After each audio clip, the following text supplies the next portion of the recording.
Welcome to this explainer designed exclusively for Genesis International College students.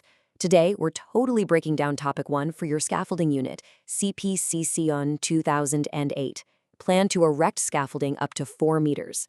So if you're training to erect and dismantle restricted height scaffolding, well, you're in exactly the right spot. We're going to take the core concepts from your study materials and visualize them so you can grasp exactly what you need to know before you ever set foot on a site. All right, let's dive right into this essential guide.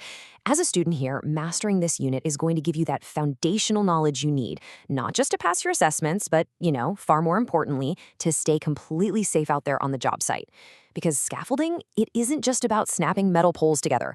It requires some really careful planning, strict adherence to legislation, and a deep understanding of your work environment. Here's our agenda for today. Number 1, introduction to scaffolding. Number 2, the safety framework. 3, sourcing your information. And finally, 4, planning and calculating materials. Let's get into it. Kicking things off with Section 1, Introduction to Scaffolding, laying the groundwork. Now, as you already know, working at heights is absolutely no joke. Think about it. When you're painting a multi-story exterior or doing finishing work high off the ground, a stable work platform is quite literally the only thing keeping a worker safe. It's the whole shebang. Scaffolding is what makes those otherwise impossible tasks both accessible and secure. So the crucial point here is this exact definition straight from Safe Work Australia. I really want you to commit this one to memory because it's basically the baseline for everything you'll do in this unit. A scaffold is a temporary structure erected to support access or working platforms. We use them all the time in construction, so workers have a safe, stable place to stand when the job simply can't be done from the ground level or a finished floor.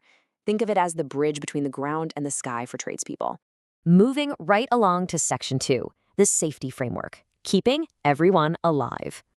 I really need you to understand that this stuff isn't just dry paperwork. The legislative and safety frameworks we're looking at are literal lifesavers.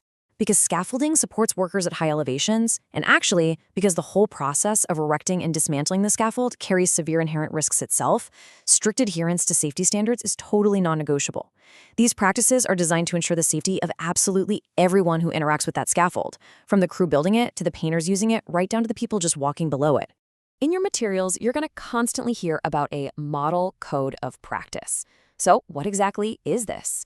Well, it's essentially your practical blueprint.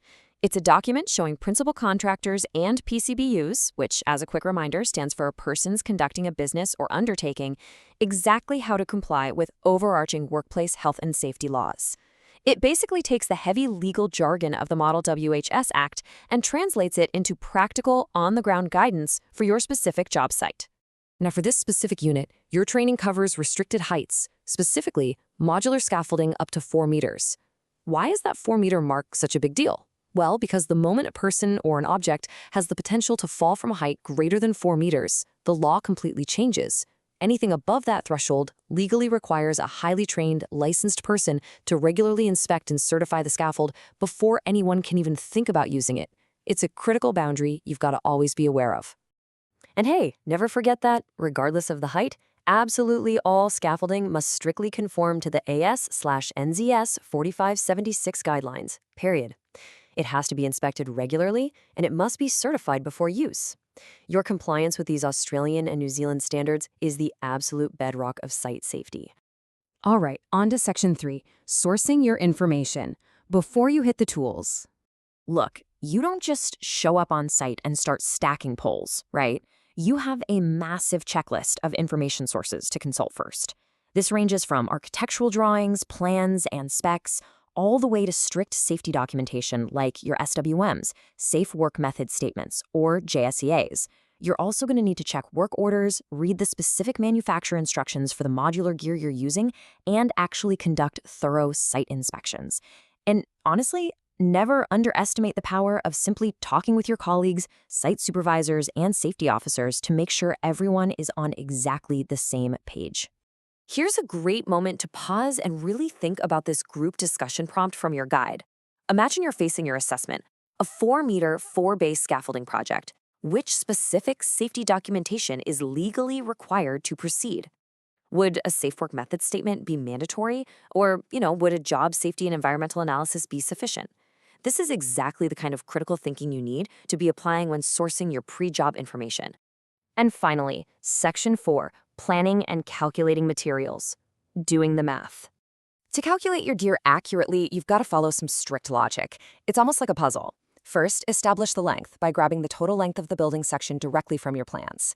Second, calculate your bays. You do this by dividing that total length by the length of a single scaffolding section. Boom, that tells you exactly how many bays you need.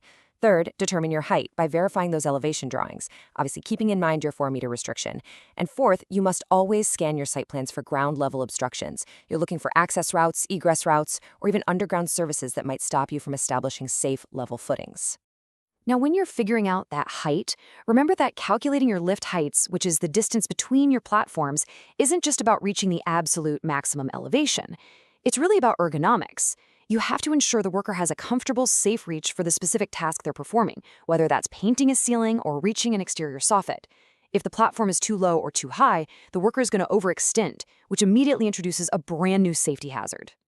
As we wrap up this explainer on Topic 1 for Genesis International College, I really want to leave you with this final thought.